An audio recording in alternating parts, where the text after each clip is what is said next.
el pasaje que veremos es el capítulo 9, desde el versículo 35 al 38.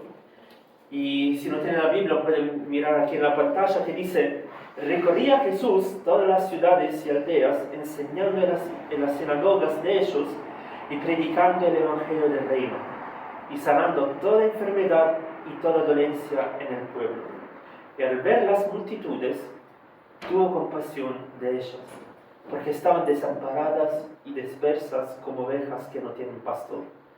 Entonces dijo a su discípulo: a la verdad la mies es mucha, mas los obreros pocos. Rogad pues al Señor de la mies que envíe obreros a su mies. Oramos. Padre, te damos gracias, Señor, porque tú eres el Rey de Gloria, tú eres el Todopoderoso, tú eres omnipotente, tú eres omnisciente, omnipresente, tú eres eterno, Señor. Tú eres un Dios misericordioso, un Dios de gracia, un Dios justo, santo. Tú eres, Señor, un Dios también bueno, Señor. Tú eres bondadoso.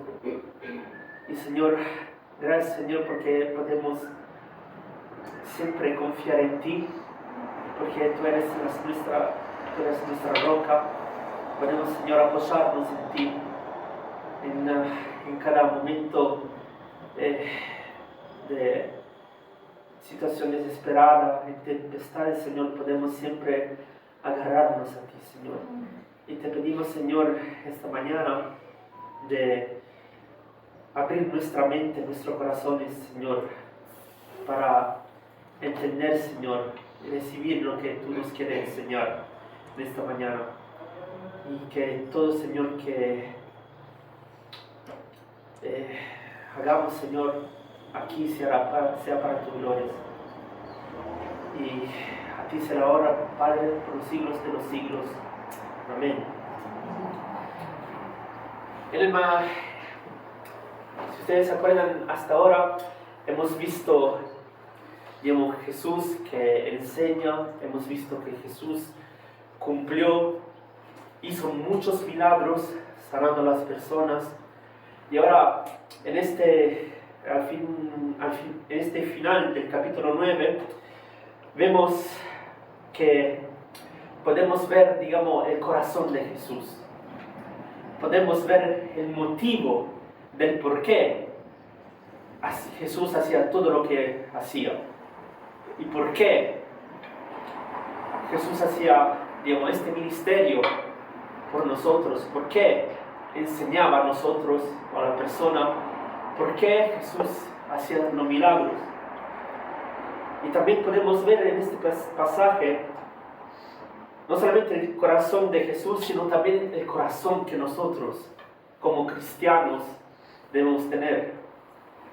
Y nosotros muchas veces nos denominamos como cristianos, ¿no? Cuando la gente decimos: yo soy cristiano. Ah, ¿tú eres cristiano también? Sí, yo soy cristiano. Pero más que cristiano, acordémonos que nosotros somos discípulos. Somos discípulos de Jesús. Y como discípulos, ¿qué significa discípulo? Un discípulo es un seguidor de Jesús.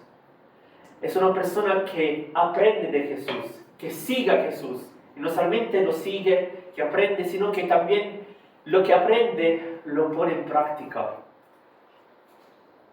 Lo estamos haciendo. Somos discípulos de Jesús. Y no solamente en este pasaje podemos ver el tipo de corazón que debemos tener, sino que también en el pasaje de esta mañana podemos ver lo que el Señor desea de nosotros como sus discípulos. Y como siempre vamos a analizar versículo por versículo lo que el Señor nos quiere enseñar. Empezamos con el versículo 35. Y en el versículo 35 podemos decir que es un resumen de todo lo que el Señor hacía, de todo lo que Jesús en su ministerio hacía. El versículo 35 dice, empezando, que Jesús, ¿qué hacía? Jesús recorría, ¿dónde? Todas las ciudades y aldeas, ¿no? Y en el capítulo 4, siempre de Mateo, hemos visto que Jesús recorría toda la Galilea.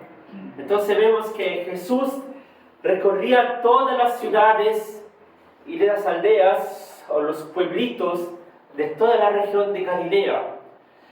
Y gracias al historiador que se llama Tito Alfio Josefo, ¿no? Que él vivió en la época de Jesús, en el primer siglo, él cuenta que la región de Galilea tenía como 200 ciudades, más las aldeas. Y la ciudad más pequeña, el pueblito más pequeño, tenía mínimo 15,000 personas.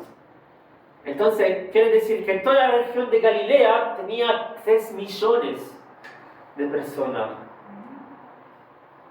Y Jesús pasó por todas esas ciudades, yendo por las calles de por la calle, encontrando a esta gente, ¿no? Y ministrando, enseñando. No solamente recorría por todas las ciudades.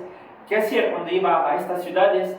Iba en las sinagogas, ¿haciendo qué? Enseñando. Y las sinagogas en aquel tiempo eran, digamos, los lugares donde las personas, los judíos, ¿no? Venían instruidas. Los rabinos iban ahí para instruir a la gente. ¿Cómo funcionaba en aquel tiempo? ¿Qué se hacía en la sinagoga? Bueno, es muy similar a lo que hoy, en este momento, estamos haciendo.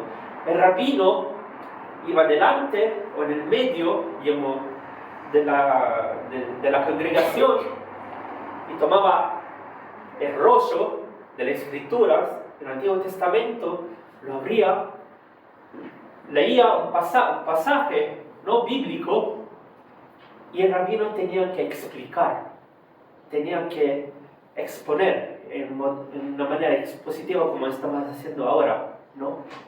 Tenía que exponer la palabra de Dios. Y si ustedes se acuerdan, ¿no? También Jesús era un rabí, era un maestro. Y también él iba a las sinagogas a enseñar. Muchas veces las personas que escuchaban la palabra de Jesús lo aceptaban, pero muchas veces las personas rechazaban lo que Jesús enseñaba. Si ustedes se acuerdan del episodio cuando Jesús fue a Nazaret, en la sinagoga de Nazaret, ¿qué pasó? Él volvió ahí en la ciudad donde él creció. ¿Qué pasó? Cuando Jesús enseñó en la sinagoga, al escuchar la enseñanza de Jesús, las personas lo echaron afuera de la ciudad. Lo echaron. No solamente Jesús enseñó en la sinagoga, sino que también, como hemos visto, Jesús enseñaba por todo lado. Jesús enseñaba por la calle, por las plazas, enseñaba por los montes. Enseñó el sermón del monte, en el monte. ¿Ustedes se acuerdan? Y mucha gente de todo alrededor de esa región de Galilea venía para escuchar a él, para escuchar el mensaje, ¿no? Que se quedaron choqueados.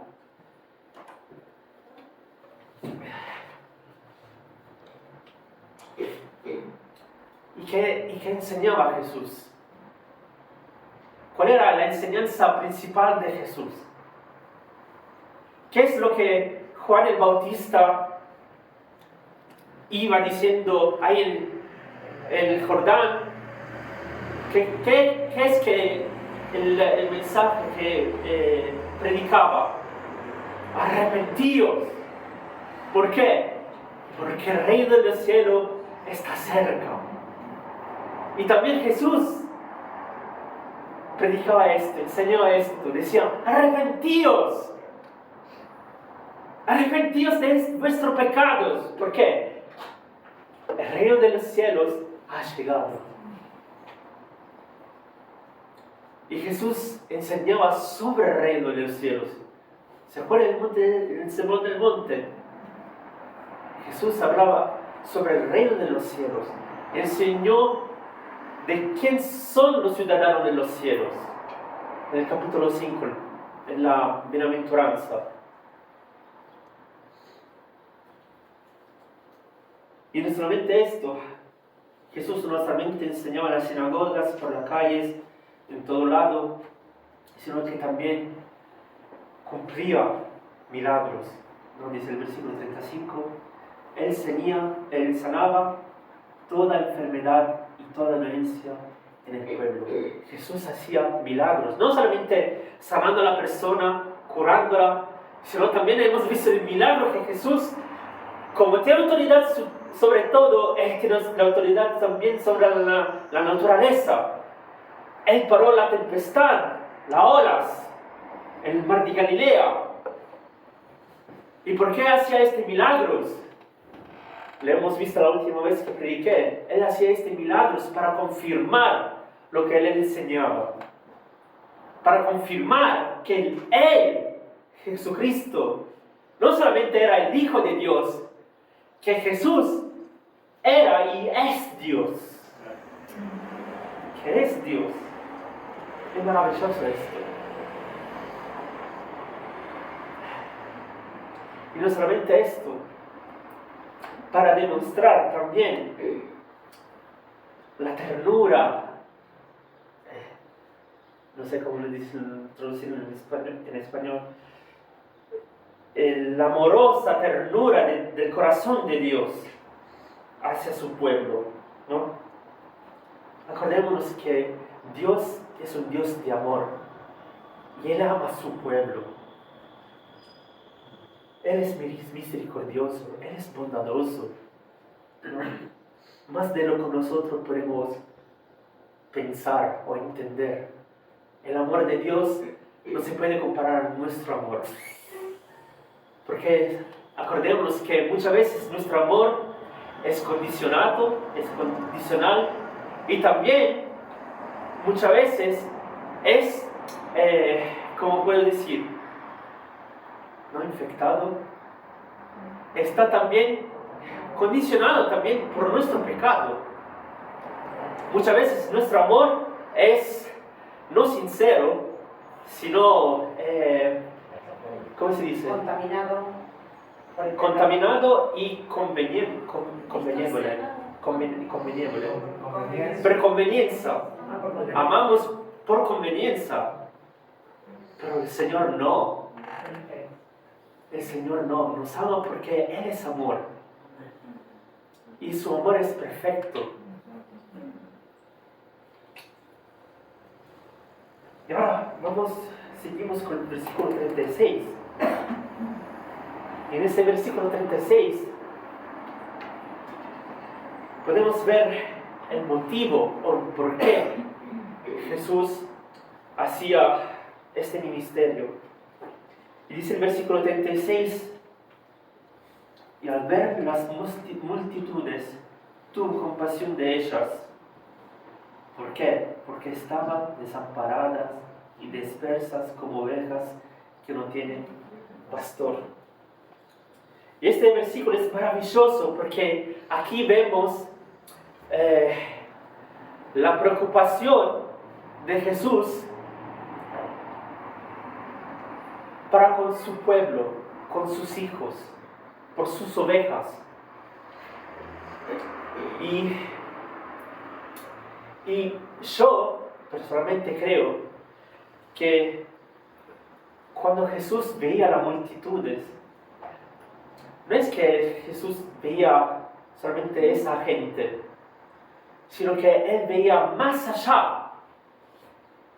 Él veía no solamente esa gente, sino también veía, digamos, la multitud de la generación futura. Él veía también a nosotros, que somos el fruto del Evangelio. Y también cuando dice que, entonces, cuando dice que Jesús veía esa multitud, se refiere también a nosotros, ¿no? Que somos parte de su pueblo. Como que somos sus hijos, somos su iglesia, somos el cuerpo de Cristo. Somos el fruto de la gran comisión, ¿no? Del Evangelio. Y dice, el versículo 36 dice que Jesús, al ver la multitud, Él tuvo ¿qué? Compasión. Él tuvo compasión. Tuvo compasión. Y Él tiene también compasión ahora con nosotros. ¿Qué significa la palabra compasión? La definición general de la palabra compasión es tener empatía o preocupación por el sufrimiento de otra persona. En la Biblia se refiere, digamos, el sentir el mismo sufrimiento del otro. Leemos otra vez ese versículo. Al ver las multitudes, tuvo Jesús compasión de ellas. Y al ver las multitudes, tuvo o sintió Jesús el sufrimiento de ellos. Hermanos, esto es glorioso. Jesús sintió, sabe, conoce nuestros sufrimientos. ¡Wow! ¡Ay, Señor! Tengo esta enfermedad. Tengo este cáncer. ¡Ay, Señor! Estoy sin trabajo. Tú sabes la consecuencia de no tener trabajo, de no poder sostener la familia. Oh Señor, mi hijo está enfermo, se está por morir. Tú sabes cuánto lo amo. El Señor Jesús conocía y conoce todo nuestro sufrimiento. Él tuvo compasión y tiene compasión también ahora con nosotros.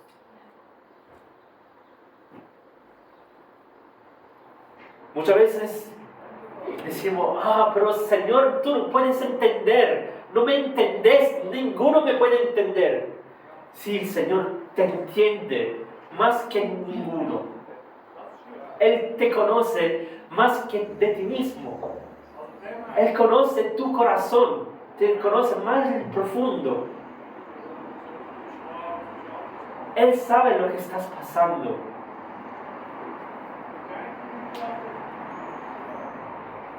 Él sabe, conoce.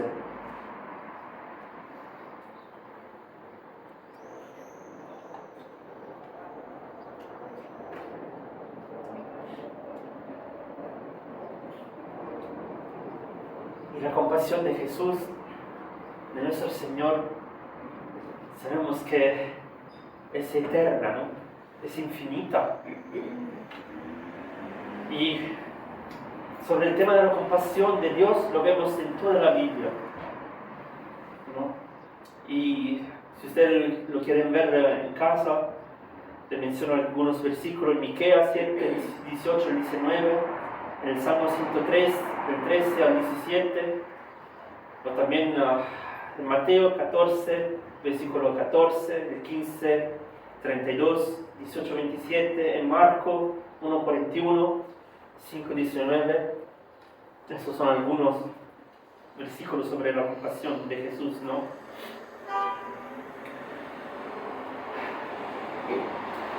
Y la compasión que Jesús tuvo, sintió, en el griego, cuando habla de compasión, el sufrimiento que Jesús tuvo se puede decir, es un sufrimiento que llega hasta el estómago. O sea, es un sufrimiento profundo y esta sensación se puede sentir cuando una persona realmente muy querida, ¿no? Como un hijo, un padre, un querido amigo, ¿no? Que tuvo un incidente, ¿no? Que tuvo un incidente y en ese momento tú estás dispuesto a tomar su lugar, a tomar su sufrimiento, su dolor en lugar de él. Esto es la compasión, el sentimiento que Jesús sintió al mirar a la multitud, al mirar también a nosotros.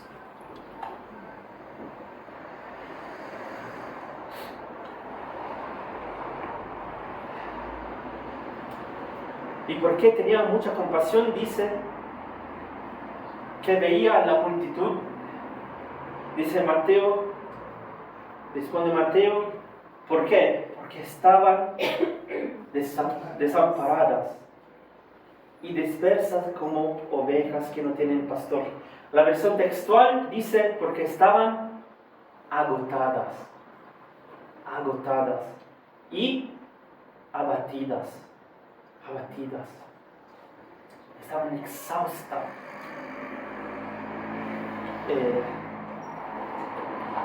Estaba sin nadie que la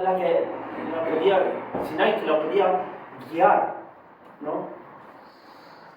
Pero en aquel momento, ¿quién eran aquellos que debían pastorear o guiar a las personas? ¿Quién eran? Los fariseos, ¿no? Los maestros en aquel momento eran los fariseos, los escribas. Ellos tenían esta responsabilidad de guiar a las ovejas, de darle de comer, de llevarla a un lugar donde podían descansar, Ellos tenían la responsabilidad de enseñar la palabra de Dios, de enseñar la ley, pero como sabemos, ellos habían distorsionado la ley de Dios. Entonces lo que ellos enseñaban no era la palabra de Dios, era su palabra, su ley.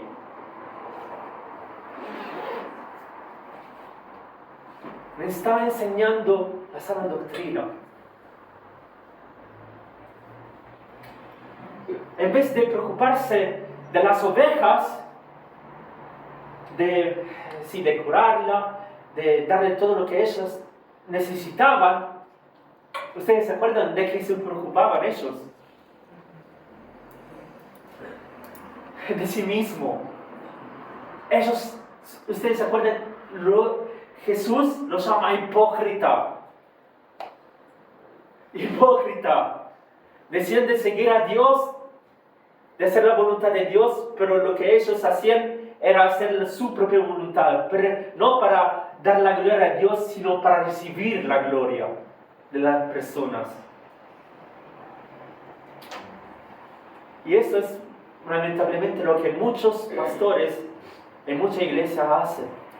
En vez de nutrir, de pastorear las ovejas para dar gloria al Señor, ellos no les interesa nada de la persona. A ellos les interesa que la persona dé plata para que puedan ganar ellos, para que puedan comprar sus mansiones, para comprar un buen auto.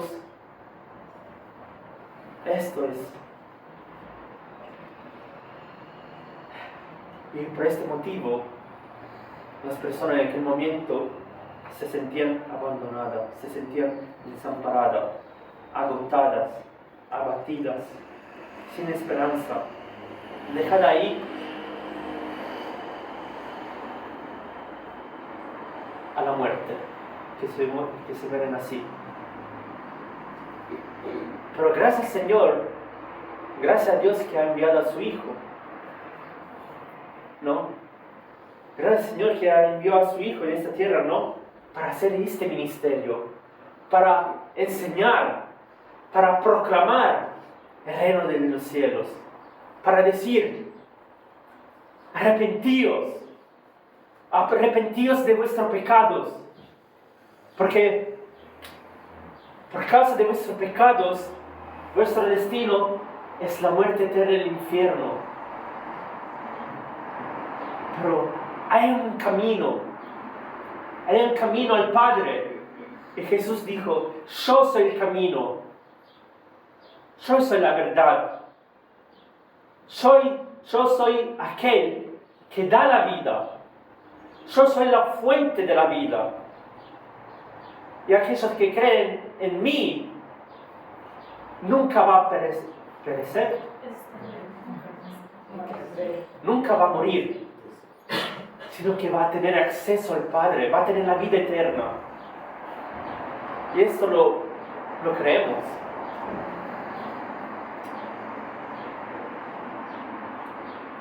Muchas veces decimos, yo soy cristiano de 20 años, pero en la realidad yo pienso, nosotros realmente estamos creyendo en lo que escuchamos, en lo que aprendimos, realmente lo creemos.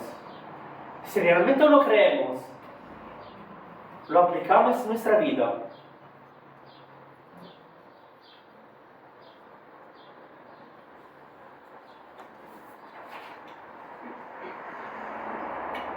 Qué glorioso cuando Jesús dijo en Mateo capítulo 11, versículo 28, versículo 30, y dice, venid a mí todos los que estáis trabajados y cargados, yo os haré descansar. Llevad mi yugo sobre vosotros y aprended de mí, que soy manso y humilde de corazón, y hallaréis descanso para vuestras almas, porque mi yugo es fácil y ligera mi carga. Jesús es nuestro pastor. Es nuestro pastor. Ahora seguimos con el versículo 37.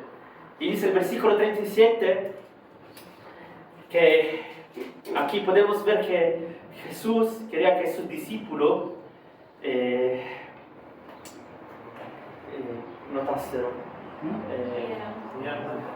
se dieran cuenta de la necesidad de esta multitud, la necesidad de toda esta persona, de las ovejas de Jesús. Y de hecho dice, entonces dijo a sus discípulos, Jesús dijo a sus discípulos, a la verdad la mies es mucha, mas los obreros pocos. La multitud eran ovejas sin pastor y necesitaban ser guiadas, dirigidas, ¿no? Y a causa de la grande, mies, Jesús quería que su discípulo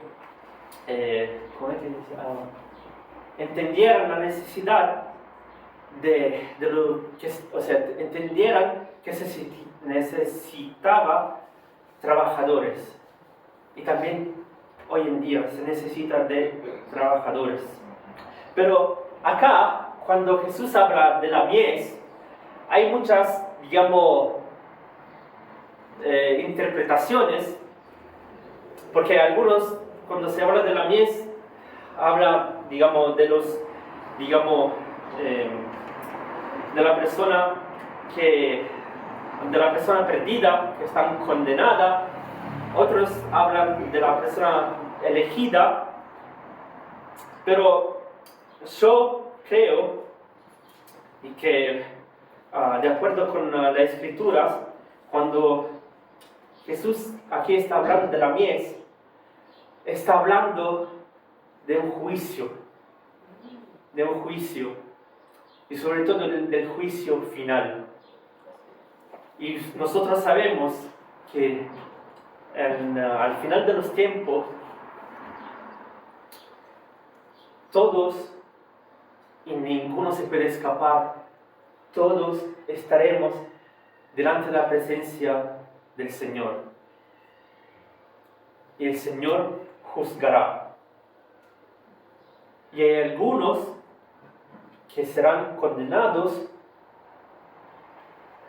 al infierno por eternidad y algunos que en vez serán salvos, serán salvados. Isaías capítulo 17, versículo 10, versículo hasta el 11,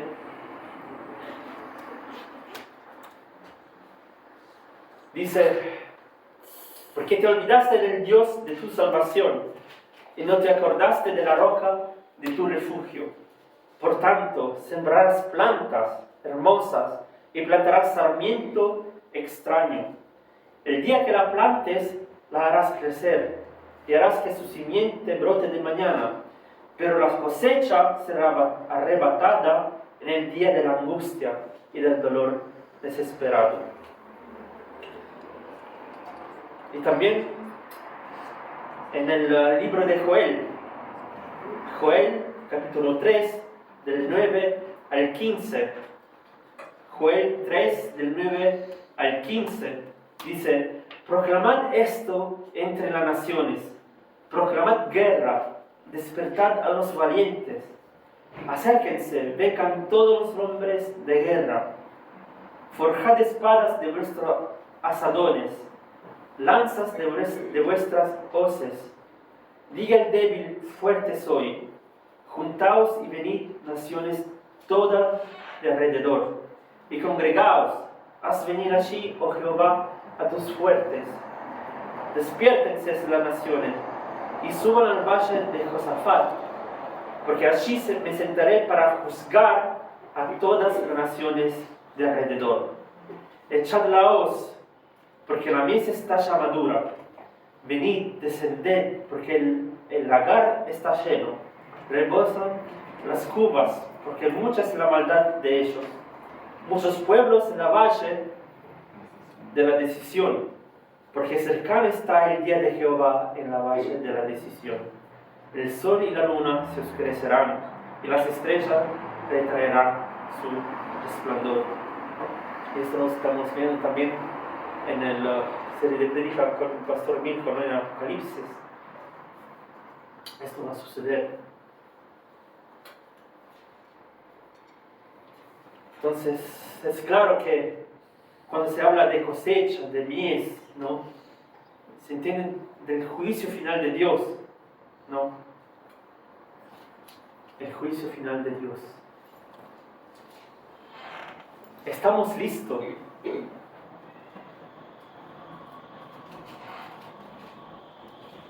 El Señor nos alienta, ¿no?, a estar listo, a estar pronto, porque no sabemos cuándo Él volverá. Y de hecho, hay otro versículo, Mateo capítulo 13, versículo 30, dice: dejad de crecer juntamente lo uno y lo otro hasta la siega. Y al tiempo de la siega yo diré a los segadores: recoged primero la cizaña y atadla en manojos para quemarla, pero recoged el trigo en mi granero. Y sigue también el versículo, siempre el capítulo 13, versículo 37 y 43. Respondiendo él les dijo: el que siembra la buena semilla es el Hijo del Hombre. El campo es el mundo, la buena semilla son los hijos del reino, y las cizañas son los hijos del malo. El enemigo que la sembró es el diablo. La siega es el fin de los siglos, y los segadores son los ángeles. De manera que como se arranca la cizaña y se quema en el fuego, así será en el fin de este siglo. Enviará el Hijo del Hombre a sus ángeles, y lo que recogerán de su reino a todos los que sirven de tropiezo. A los que hacen iniquidad los echarán en el horno de fuego. Allí será el lloro y el crujir de dientes. Entonces los justos resplandecerán como el sol en el reino de su Padre. El que tiene oído para oír, oiga. Como estaba diciendo antes, debemos estar pronto, debemos estar listos. ¿Y cómo debemos estar listos? Lo vamos a ver en el versículo 38. En el versículo 38 dice, rogad pues, Mateo 9:38, rogad pues al Señor de la mies que envíe obreros a su mies. ¿Qué debemos hacer? Debemos orar, rogarnos para orar. Orar al Señor, dice, debemos orar en todo tiempo. No debemos nunca de parar de orar. Y sobre todo debemos orar, ¿para qué? Para que el Señor envíe obreros. ¿Obreros para qué? Para el ministerio, para la misión, que también la próxima vez vamos a ver, digamos, la misión de Jesús a sus discípulos, que es también la misma misión para con nosotros, el gran mandamiento, ir a evangelizar en todos lados, ir a predicar, a proclamar el Evangelio, la buena nueva, la buena noticia sobre de Jesús. Predicar, arrepentíos de vuestro pecado, porque el Señor vino, Él entregó su vida por nosotros y era nuestro pecado que Él llevaba en la cruz sobre sus hombros. Era nuestro pecado, nuestros deleitos, nuestra basura que Él llevaba en sus hombros. Y Él pagó en la cruz con su vida, derramando su preciosa sangre, lavándonos de todo nuestro pecado, lavando nuestros corazones, dándonos una nueva vida, dándonos un nuevo espíritu.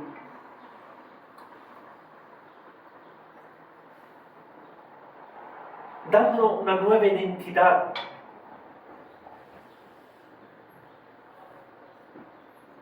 Ahora somos nuevos hombres, no viejos hombres. Librándonos de la esclavitud de Satanás, del pecado, dándonos el regalo más hermoso, su gracia, su misericordia, su amor, el acceso al Padre, la vida eterna,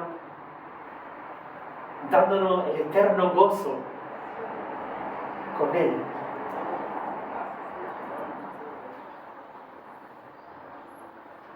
Y Jesús, acordémonos, Jesús dio su vida, murió en la cruz, pero no murió.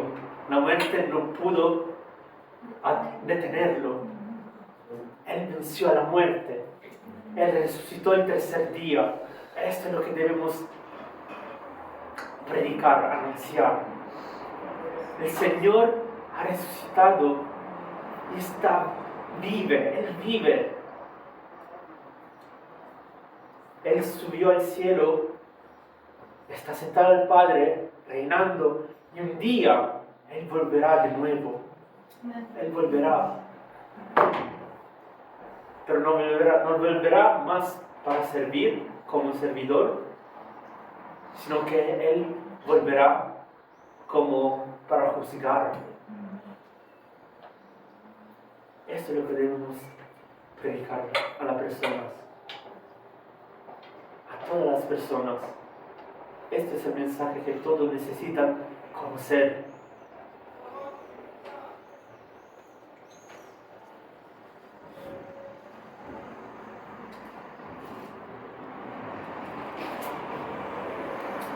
Y en el hacer este ministerio, en el evangelizar, ¿por qué debemos orar? Porque debemos recordar que la obra, esta obra de la evangelización, no es nuestra obra, es la obra del Señor. Es la obra del Señor. Es Él que llama es el que convierte a las personas, es el que cambia los corazones.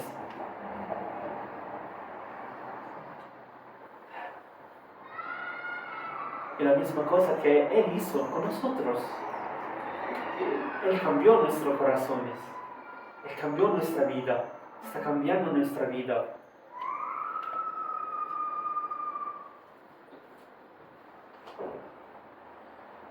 La pregunta, ¿está cambiando vuestra vida?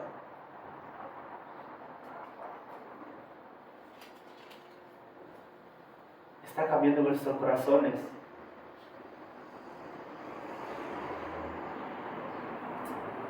¿Qué estamos haciendo ahora? ¿A qué estamos sirviendo? Cuando miramos a la otra persona, lo miramos como con la mirada de Jesús, con compasión. ¿Estamos teniendo compasión con la otra persona? La Biblia nos dice llorar con lo que llora, ¿no? Amar a vuestro prójimo como a ti mismo. Estamos amando como el Señor nos enseña.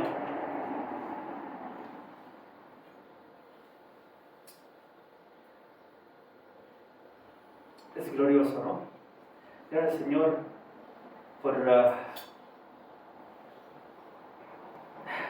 porque Él vino, por este ministerio que Él hizo. Y este ministerio ninguno lo puede parar. Como su palabra, ninguno puede apagar, digamos, nunca, ¿cómo es que se dice? La palabra de Dios nunca tendrá fin. También el ministerio del Señor nunca tendrá fin. Porque es Él que lo lleva adelante. Oramos. Señor Padre, gracias, Señor, porque eres, Señor, bondadoso, lleno de misericordia. Gracias, Señor, por el ministerio que tú has hecho, Señor. Gracias, Señor, porque este ministerio lo hiciste porque tú, Señor, tuviste compasión por nosotros. Tuviste, Señor, misericordia. Y gracias, Señor, porque tú conoces todos los momentos que estamos pasando, Señor. Tú nos conoces como ninguno. Gracias, Señor, porque, Señor,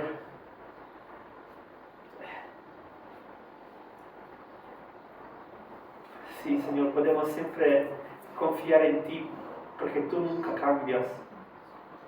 Y gracias, Señor, porque tú siempre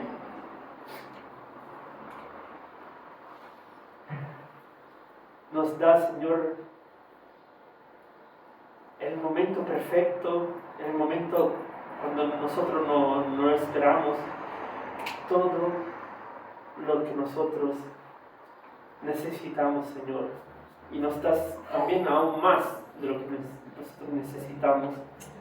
Y gracias, Señor, también porque diste tu vida, Señor. Gracias, Señor, porque entregaste tu vida, moriste por nosotros, Señor, por tu misericordia, por tu gracia, por tu compasión. Gracias, Señor, porque al final todo lo que nosotros necesitamos en esta vida eres tú. No necesitamos ninguna otra cosa, porque eres tú lo que provee, que nos sostiene, Señor. Y quiero, Señor, recordar que nosotros somos tus discípulos, que somos tus seguidores, Señor. Enséñanos, Señor, ayúdanos, Señor, a aplicar tu palabra en nuestra vida, a hacer luz, Señor, en este mundo perdido, Señor. A ti sea la gloria por los siglos de los siglos. Amén.